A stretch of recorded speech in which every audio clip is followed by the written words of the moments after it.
sìnkú bàbá Muyideen Bello ẹ̀yin tẹ́ ṣe ayẹyẹ ọjọ́ kẹta ṣé àwọn ẹlẹ́nu rézọ̀ yìí lẹ́ ń bẹ̀rù ní àbí Ọlọ́run? Allah. torí tó bá jẹ́ pọ́nà lẹ́ ń bẹ̀rù àjọ ń bẹ ní ìjòkóńjọ́ yẹn ni o ntẹ́ máa wí ni pé ntí Kùránì wí ni ntádìsí wí ni o àmọ́ nítorí kámábà àfẹnú bá bàbá jẹ́ gbogbo ń tó yẹ kó jẹ́ àǹfààní ẹ̀jẹ̀ hànà rẹ̀ ẹnìkan ló wọ́n dáná oúnjẹ 5,000 fún àwọn èèyàn ẹ̀dẹ̀ tó sọ jáde pẹ̀yìn lẹ́nìkan bá gbé wá ẹ̀dẹ̀ febi pa àwọn èèyàn wọ́n á sọ fún yín pé wọ́n máa ń ṣe àṣàwù láwọn ilẹ̀ Lárúbáwá kan ni oúnjẹ alẹ́ fún àwọn tí wọ́n wá tí wọ́n ò lè padà kí ló dé kí ló le tó báyìí kẹ́ẹ̀tì ẹ̀ wá mọ́njẹ 5,000 yẹn kẹ́ ẹ lọ ra ráìsì tútù ẹ̀wà tútù kẹ́ ẹ páàkì sínú nylon kẹ́ ẹ kàn tó sílẹ̀ gbogbo tálíkọ̀ Ọlọ́run kan máa dé kán máa mú lọ. òkú àáfà ọba oníwàásí ilẹ̀ Yorùbá lẹ́sìn tírìtì bígbà tẹ́ ń sìnkú mẹ́mbà Azarudeen common member of Azarudeen. Allah. common member of Azarudeen. kò yẹ kó rí bẹ́ẹ̀. àwa Ittihad nígbà tá a ti gbégbésẹ̀ tẹ̀tí nínú àsúnsẹ́yìn àwa àrẹ́ǹjì pé ọba oníwàásí ni bàbá yìí láti ọjọ́ tí a ti gbé bàbá wọlẹ̀ gbogbo àfáà tó lórúkọ ní Kwara state àti state mẹ́fẹ̀ẹ̀fà alẹ́ Yorùbá gbogbo àfáà tó ló ń gbà fún òun la fẹ́ gbé wa kánmọ́ wá sí wàásí lójoojúmọ́. ní sìnkú ọdẹ àgbẹ̀ ní sìnkú àgbẹ̀ àwọn àfọ oníwàásí kí wọ́n ṣàpọ́nlé fún ẹni tá a pè ní olórí oníwàásí tó lọ kì í ṣe nítorí owó wọn nídìí àti gba owó bí wọn bá dẹ̀ lówó epo tá a bá fún wọn ìyẹn ò sọ wọn di kèfèrí náà wọn sọ pé no kò possible gbogbo Olúbàdàn la fẹ́ wọn máa wá gbọ́ wàásí ká máa gbọ́rọ̀ bẹ̀rù Ọlọ́run ká máa gbọ́rọ̀ tawhid lójoojúmọ́ wọn ní no aláfẹ́ kámiyan khalifa bàbá Muyideen Bello kí gbogbo ayé ọmọ pé ọmọ bàbá Muyideen Bello náà kéwú khalifa rẹ̀ ní wọ́n nílò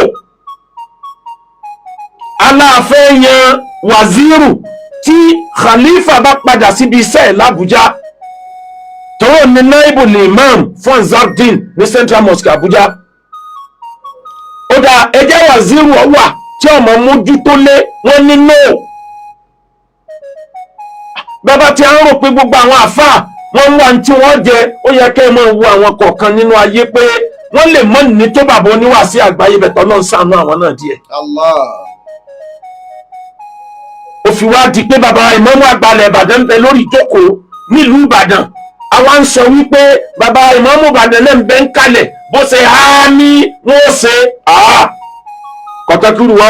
ká gba microphone lágídí ni ó pé nílùú Ìbàdàn ìmáàmù Ìbàdàn wa ṣe àmì ẹ lọ wo lórí íńtánẹ́ẹ̀tì wà ń bẹ̀ náà kí ló dé tẹ́lẹ̀ respect ẹni tó nílùú ẹ̀ wọ́n gbà níkẹ́ gbé program fún wọn bẹ̀tẹ̀ ọ̀rọ̀ bàbá ìmáàmù Ìbàdàn kọjá ẹ sọ pé kó ṣe àmì ẹ padà fún àfáàgbà ládùúrà ní parí kò yẹ kó rí bẹ́ẹ̀ àwọn ni wọ́n lọ́mọ wọn àwọn náà ni bàbá Muyideen Bello náà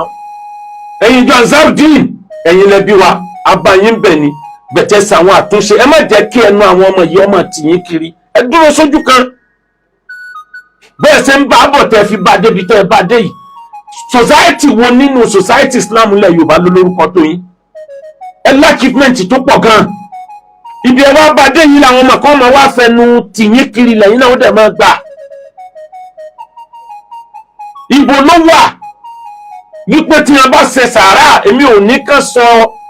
òkú di janaiza kaliwalima mi ní kàn sọ òkú di walima o kàn máa wá sí àwẹ̀jẹwẹ̀ mú kàn máa jó kàn máa haram nínú ọ̀rọ̀ Islam kò gbárù ẹ̀ láyè bẹ̀t kò ní ká má ṣàánú ẹni tí ò ní ẹni tó lọ nísìn ó ti wà lọ́wọ́ Ọlọ́run tó bá dijọ́ míì ẹ jẹ́ kí ètò ọmọ mọ́yán lórí àwa tá a jẹ́ Council for Islamic Preachers àmọ́ decide ni pé ẹjẹ́ adákẹ́ ká máa wòran àmọ́ tó jẹ́ intention gbogbo ayé mà bá a ṣe jẹ́ sí bàbá Muyideen Bello tá a fi bò ọjọ́ ìtànà náà gbogbo Council for Islamic Preachers Ittihad àdẹ̀káwọlé akàndébẹ̀ àjókòó àwòrán àdẹ̀dìde ìjókòó tó jù yẹn lọ kálukú wa náà ń sọ̀rọ̀ ń bẹ̀ ẹ ṣàtúnṣe ẹ dákun ẹ má jẹ́ káwọn ọmọ yìí ọmọ fẹnu lé yín kiri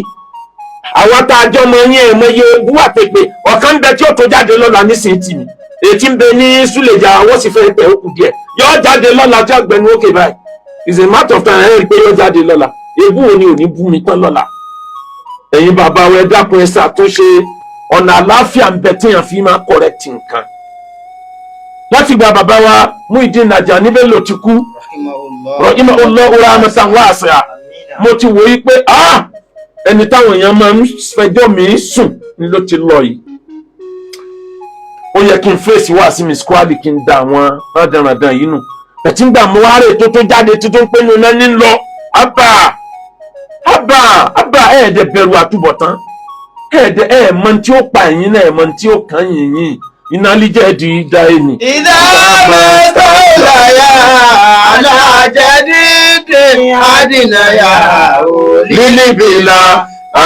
alájẹ́dídé àdínàyà lílìbìlà. àwọn ẹni ọlọ́run tí wọ́n ti kú àwọn sálàf rere ẹ̀rù ń bà wọ́n níjọ́ tí wọ́n fẹ́ jáde láyé kí ni Imam Shafi'i kí ló kọ lórin ó wà lórí àìsàn ó ń retí pé àsàrà ìlú ń bọ̀ ẹ̀rù kú ò bá amẹ́rù dájọ́ ń bà bó ṣe ṣe dáadáa tó níwájú ọlọ́run odidi Imam Shafi'i lórí àìsàn kú náà ló wà títí ń kọ orin tí wọ́n sì ń bá a kọ́lẹ̀ wà lámà kọ́ sa kọ́líbì wàdọ́kọ̀ tí mo dá ibi dáálì túrọ̀ dáa mẹ́ni lè àfúwé kàfó lámà. Tààtọ̀mọ́ni dábì fàlámà kọ̀rọ̀ tó bí àfúwé kàrọ̀ bí kànà àfúwé kàdọ́mọ́. Fama silita da àfúwé àní dábì lámtàzálì. Judo watafu minaka watakaruma. Kí ni ó ti ní wàlámọ́ kọ̀sá kọ̀líbí wàlámọ́ kọ̀sá kọ̀líbí nígbà tí mi ò lè mí délẹ̀ mọ́ dáadáa tí àti mí atẹ́gùn tá ń fà easily tí kú bá dé yóò di tá a máa wá kí. wàlámọ́ kọ̀sá kọ̀líbí wàdọ́kọ̀ tí mo dá ibi. onígbàtọ́ tí a gbá àyà òun fún pínpínpínpín wàdọ́ ọkọ̀ tí mo dá. Jàálí túrọ̀ já kí ni ìnáwó mú lọ́rùn ọwọ́ àdìnira àti gbówó dìnira àti gbẹ́sẹ̀ dìnira ojú ro etí ro ẹ̀yìn ro. ilé àforíkàsó lámà. Jàálí túrọ̀ já yìí mo wá fi ìrètí mi òpù mi mo wá fi sọ́dọ̀ ọlọ́run pé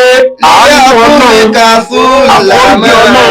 ló kù tí màá lò tí màá fi gòkè lọ bá ọlọ́run ọba. Tààrọ̀mọ̀ ní ìdáǹbì fàlámà kọ̀rọ̀ tó. ó ní mo wá gbé ẹ̀ṣẹ̀ tí mo ṣẹ̀ láyé Imam Shafi'i tó jẹ́ pé ọ̀kan nínú sálàf tó jẹ́ ní rere tó gbìyànjú lórí ọ̀rọ̀ ẹ̀sìn Imam Shafi'i tẹ́ bá ń sọ̀rọ̀ àwọn fàlásífà ẹ bá ń bẹ̀ tẹ́ bá ń sọ̀rọ̀ àwọn fàlásífà ọ̀gá ni tẹ́ bá ń sọ̀rọ̀ àwọn onífíkì ọ̀gá ni tẹ́ bá ń sọ̀rọ̀ àwọn oníkùrán ọ̀gá ni tẹ́ bá ń sọ̀rọ̀ àwọn oníṣẹ́rù ọ̀gá ni ẹni rere ni ó sì rere láyé. Tààrọ̀mọ̀ ní ìdáǹbì Imam Shafi'i lè máa jẹun lọ́jọ́ mẹ́ta fàlámà kọ̀rọ̀ tó. onígbà tí mo gbé ẹsẹ̀ mi yẹ̀ wò sí ẹ̀gbẹ́ àforíjì ọlọ́run mo fi méjèèjì yẹra wọn wò. bí àfúwé kàrọ̀ bè kánà àfọwọ́kà. ó ní mo wá mọ ọlọ́run pé àánú rẹ̀ ọlọ́run àforíjì rẹ̀ ọlọ́run ọ̀pọ̀ ju ẹ̀ṣẹ̀ tí mo ṣẹ̀ lọ dá mi lóhùn. Fàmásìlì tàzá. àníbi ìwà ìdàmbì làmù tàzá ó ní mo mọ̀ pé ọlọ́run òye ògbò lọ́ba aláforíjì òye ògbò. Fàmásìlì tàzá àfúwé àní zambila. ó wá sọ ó ní asbáàtú mina dúnìyà rọ ilẹ̀ ó ní mo jí sáyé nírètí pé òun lọ pàdé Ọlọ́run, òun lọ kú lẹ́nu. Wọ́n lè ikhwani mufarikan, ó ní mo mọ̀ wípé òun pinya dé láàrin òun àtàwọn ọmọ ìyá táwọn ìjọ gbáyé. Wọ́n ní sórí amẹ́lẹ́, ó ní mo mọ̀ pé mo ń lọ pàdé tí mo ṣe láwọn mistake láyé lónìí kò lè dọ̀la. Bẹ́ẹ̀ náà ni bàbá Muyideen Bello náà wí, ó ló mọ̀ wípé kọ́ọ̀pù omi ikú lókùtà sàrà ìlú gbé wá fún mi. Wàhálà láì wà rí dáhùn. Ó lámọ́ o, ìrètí mi ọ̀dọ̀ Ọlọ́run ọba nìkan ló wà, kí wà ní tí mo sọ débẹ̀. Olówó ọmọ ẹ̀mí òun àlìjánnà ní lọ ni àbí Ọlọ́run fẹ́ darí ẹ̀ lọ síbi tó wù. Ẹ wá dákun, ẹ̀yin tá ẹlẹ́yìn lẹ́yìn wà àlìjánnà, iṣẹ́ rẹ̀ wo lẹ́sẹ̀ lẹ́gbẹ̀ẹ́ Imam Shafi'i tó sọ̀rọ̀ yìí o. Imam Shafi'i wá kú, ó wá jáde láyé. Ọ̀kan nínú àwọn ọmọ ọ̀dọ́ ẹ̀ ó wá ṣe náfìlà, ó bi Ọlọ́run, ó wá lálàá ló wá rí Imam Shafi'i lójú ran, ó wá bi ìléèrè rẹ̀ Imam Shafi'i, ibi tẹ́ ẹ wà látijọ́ tẹ́ ẹ ti kú, báwo níbẹ̀ ṣe rí, báwo lẹ ṣe bá Ọlọ́run, báwo lẹ ṣe ráàánú Ọlọ́run, àánú Ọlọ́run tẹ́ ẹ pariwo ń jọ sí, ǹjọ́ Ọlọ́run mi padà ṣàánú yín. Kí ló wá wí? Hasabuna fadaqaku Tumamana fataku Hakadha simatulimulu Bili mamaliki yurifaku. Ó ní ìgbà tí mo déwájú Ọlọ́run, gbogbo ìwé iṣẹ́ mi wọ́n yẹ̀ wò, wọ́n gbọ̀n yẹ́bẹ́yẹ́bẹ́.